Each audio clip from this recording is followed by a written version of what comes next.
বারুইপুরে কিশোরীকে শারীরিক নির্যাতন করে জানে শেষ করে দেওয়ার মামলায় এবার তদন্তকারী অফিসার বদল। এবার ঘটনার তদন্তভার দেওয়া হলো ডিএসপি পদমর্যাদার আধিকারিকের হাতে।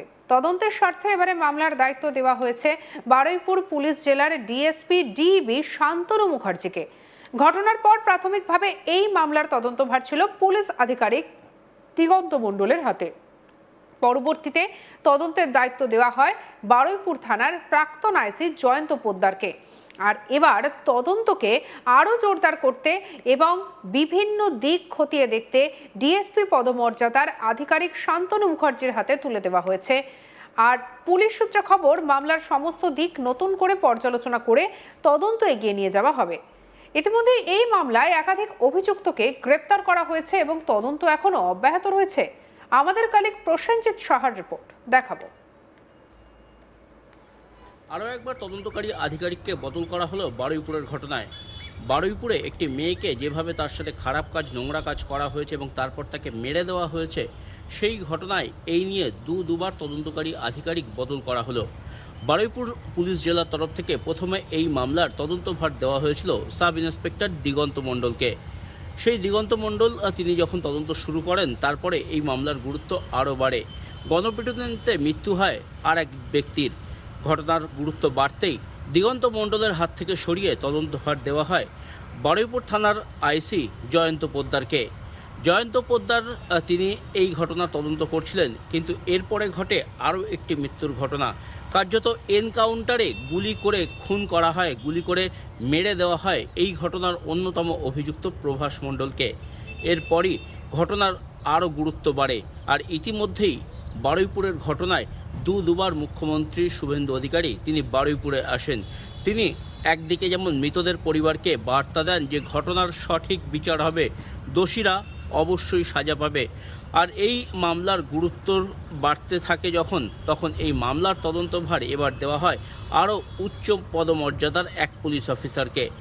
বারুইপুর পুলিশ জেলার ডিএসপি পদমর্যাদার এক পুলিশ অফিসার শান্তনু মুখোপাধ্যায়, যিনি কিনা বারুইপুর পুলিশ জেলার ডিএসপি ডিইবি পদে কর্মরত ছিলেন, তার কাঁধেই দেওয়া হয় এই মামলার তদন্তভার। ফলে এই নিয়ে এই বারুইপুরের এই মেয়েটিকে তাকে খুন করে দেওয়া, তার সাথে খারাপ কাজ করার এই ঘটনায় এই নিয়ে দুবার তদন্তকারী আধিকারিক বদল করা হলো।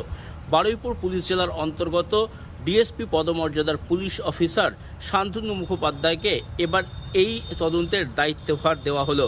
বারুইপুর পুলিশ জেলার তরফ থেকে দাবি করা হয়েছে যে এই মামলার গুরুত্ব বুঝে এই মামলার তদন্তকারী আধিকারিকদের নির্বাচন করা হচ্ছে। অর্থাৎ প্রথমে মামলা যেখানে ছিল, যেখানে একটি মেয়ের দেহ উদ্ধার হয়েছিল এবং তাকে সেই ঘটনায় যে অভিযোগ দায়ের হয়েছিল, মূলত তার সাথে খারাপ কাজ করা, তাকে খুন করে দেওয়া যে অভিযোগ দায়ের হয়েছিল, সেই ঘটনার গুরুত্ব বুঝে তখন সাব ইন্সপেক্টর পদমর্যাদার এক পুলিশ অফিসারকে দায়িত্ব দেওয়া হয়েছিল।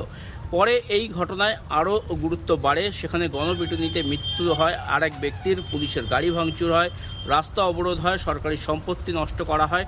এই সমস্ত বিষয় যখন সাথে জুড়ে যায়, তখন মামলার গুরুত্ব আগের তুলনায় আরও বেড়ে যায়।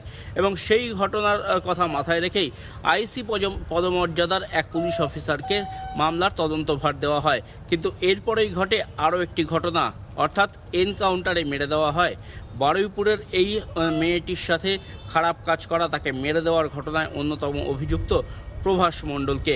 ফলে মামলার গুরুত্ব আরও বাড়তে থাকে এবং সেই কারণে এই মামলার গুরুত্ব বা গুরুত্ব বুঝে দায়িত্ব দেওয়া হয় ডিএসপি পদমর্যাদার এক পুলিশ অফিসারকে। বর্তমানে শান্তনু মুখোপাধ্যায়ের নেতৃত্বে বারুইপুরের তদন্তকারী দল এই বারুইপুর ঘটনার তদন্ত করছে।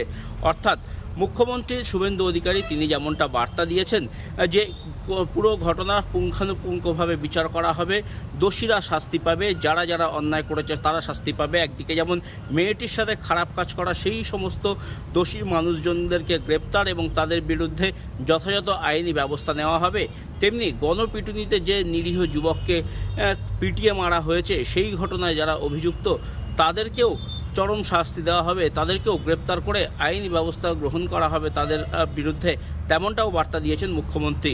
আর সব মিলিয়ে গোটা ঘটনা তদন্তভার সেই কারণে ডিএসপি পদমর্যাদার এক পুলিশ কর্তা শান্তনু মুখোপাধ্যায়ের গাড়ি ন্যস্ত করেছে বারুইপুর পুলিশ জেলা। প্রসঙ্গত বারুইপুরে জানে শেষ হওয়া মেয়েটির পরিবার এবং গণরোষের জেরে জানে শেষ হওয়া যুবক ইন্দ্রজিৎ মণ্ডলের পরিবারের সঙ্গে শনিবার 11 জুলাই দেখা করেন রাজ্যের মুখ্যমন্ত্রী শুভেন্দু অধিকারী। পাশাপাশি এদিন সূর্যপুরে একটি পুলিশ আউটপোস্টের উদ্বোধন করেন মুখ্যমন্ত্রী। এদিন শুভেন্দু অধিকারী বলেন, রেল লাইনে যারা লোহার বিম ফেলেছিল তারা কেউ ভারতপ্রেমী হতে পারে না। এটা রাষ্ট্রবিরোধী কাজ। ইন্দ্রজিৎকে যারা জানে শেষ করেছে তাদের সঙ্গে পেয়ার মহব্বত হতে পারে না। আমি আইজি সাহেব কঙ্কর প্রসাদ বারুইকে বিশেষ দায়িত্ব দিয়েছি যাতে কোনো নিরীহ লোকের উপরে কোনো রকমের পুলিশি অত্যাচার না হয়। ভয় পাওয়ার কোনো কারণ নেই। রেল লাইন যারা ভাঙতে গিয়েছিল তারা ভয় থাকুক, ভয় পাওয়াটা স্বাভাবিক। তাদের শিক্ষা দেওয়াটাও আমাদের কাজ। শুনুন কি বলেছেন শুভেন্দু অধিকারী।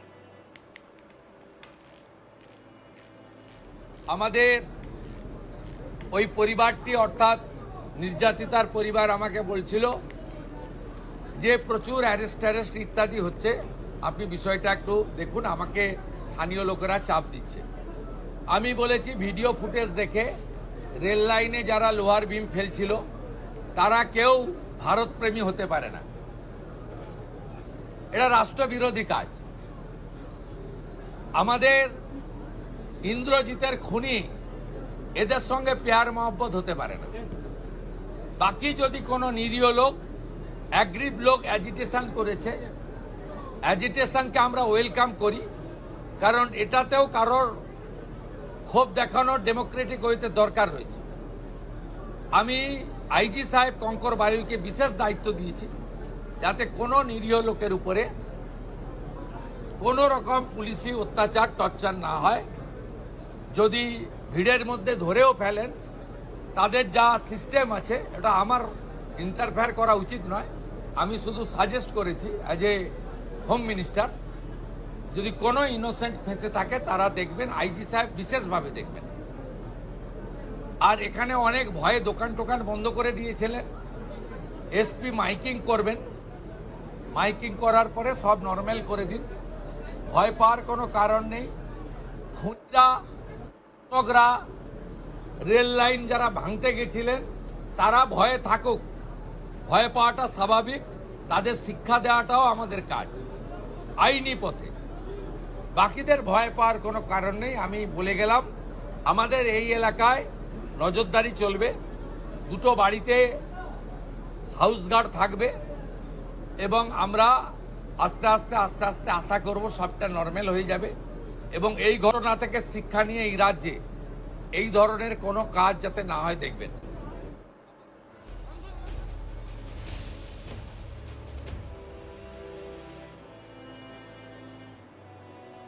সঙ্গে রাখুন আজ তাক বাংলাকে সাবস্ক্রাইব করতে ভুলবেন না।